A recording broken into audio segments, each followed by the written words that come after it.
दोस्तों, अभी जो खबर निकल कर आ रही है उसमें पाकिस्तान को अफगानिस्तान ने दो टूक में जवाब दिया है। अफगानिस्तान ने कहा है कि पाकिस्तान को अफगानिस्तान के अंदरूनी मामलों में टांग अड़ाने की जरूरत नहीं है। ये पाकिस्तान के मुंह के ऊपर जोरदार तमाचा है। क्या है पूरी खबर, आपको विस्तार से बताते हैं। हाल ही में पाकिस्तान में इस्लामिक सहयोग संगठन यानी IOC के सदस्य देशों के विदेश मंत्रियों की बैठक हुई, जिसमें अफगानिस्तान के विदेश मंत्री और OIC के महासचिव सहित OIC के कुल 57 सदस्य देशों के प्रतिनिधियों ने भाग लिया था, जिसकी मेजबानी पाकिस्तान ने की थी। इसी बैठक के दौरान पाकिस्तान के प्रधानमंत्री इमरान खान ने अफगानिस्तान का मुद्दा उठाया और कहा कि अफगानिस्तान में मानवता के सामने जो चुनौतियां आ रही है उसके लिए अफगान लोगों की मदद हेतु अंतर्राष्ट्रीय समुदाय को आगे आने की जरूरत है। और साथ ही उन्होंने अफगानिस्तान के इस हालात के लिए अफगानिस्तान की पूर्व सरकार को भ्रष्ट सरकार बताते हुए जिम्मेदार ठहराया और कहा कि अफगानिस्तान के अंदर बहुत ज्यादा गरीबी फैल चुकी है। और उन्होंने बताया कि 15 अगस्त से पहले आधी आबादी गरीबी रेखा के नीचे थी, जो पिछली सरकार के भ्रष्ट होने के कारण थी। उन्होंने ये भी बताया कि अफगानिस्तान में 75% फंड विदेशों से आता था, लेकिन अब 15 अगस्त के बाद इस पर रोक लग जाती है।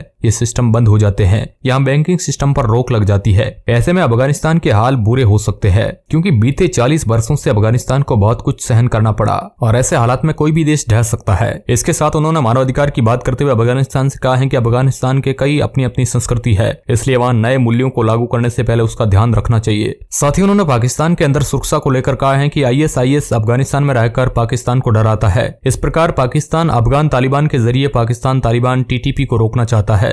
लेकिन जब यह बात अफगानिस्तान के पूर्व राष्ट्रपति हामिद करजई ने सुनी तो वे भड़क उठे और पाकिस्तान के इस दावे को बिल्कुल झूठा करार देते हुए कहा कि पाकिस्तान जिस ISIS की बात कर रहा है, ISIS अफगानिस्तान में रहकर ही पाकिस्तान को डराता था। इसके साथ ही अफगानिस्तान के पूर्व राष्ट्रपति हामिद करजई को पाकिस्तान के प्रधानमंत्री इमरान खान की भ्रष्ट सरकार वाली बात भी नागवार गुजरी और उन्होंने इस पर आपत्ति जताई कि पिछली अफगानी सरकार भ्रष्ट नहीं थी, क्योंकि हामिद करजई खुद 2 बार पूर्ण रूप से और 1 बार अंतिम समय के लिए अफगानिस्तान के राष्ट्रपति रह चुके हैं। इस प्रकार पाकिस्तान के प्रधानमंत्री इमरान खान के अफगानिस्तान के बारे में इस प्रकार के बोलने पर आपत्ति जताते हुए उन्होंने ये चेतावनी दी कि पाकिस्तान को अफगानिस्तान के बारे में बोलने से परहेज करना चाहिए और पाकिस्तान को अफगानिस्तान के अंदरूनी मामलों में दखल नहीं देना चाहिए। आपको बता दें कि इससे पहले तालिबान शासन के विदेश मामलों के मंत्री मीर खान मुफ्ती नवंबर में पाकिस्तान के 3 दिवसीय दौरे पर गए थे और उन्होंने अमेरिका की नीतियों की कड़ी निंदा की थी। उन्होंने कहा था कि जोर जबरदस्ती तरीके से ना पहले चल सके थे और ना अब चल सकेंगे। हमने कभी भी अमेरिका राष्ट्रपति जो बाइडेन को नहीं कहा कि वह राष्ट्रपति ट्रंप को अपने मंत्रिमंडल का हिस्सा बनाए।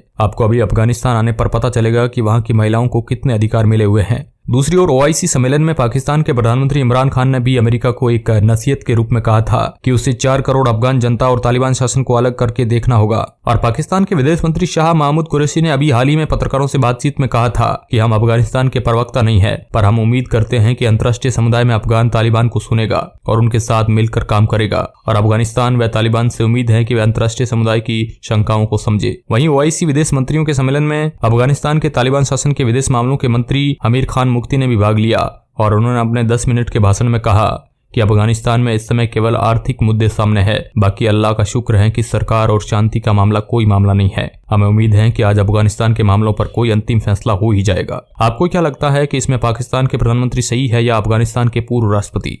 आप अपनी राय कमेंट बॉक्स में जरूर बताएं। धन्यवाद।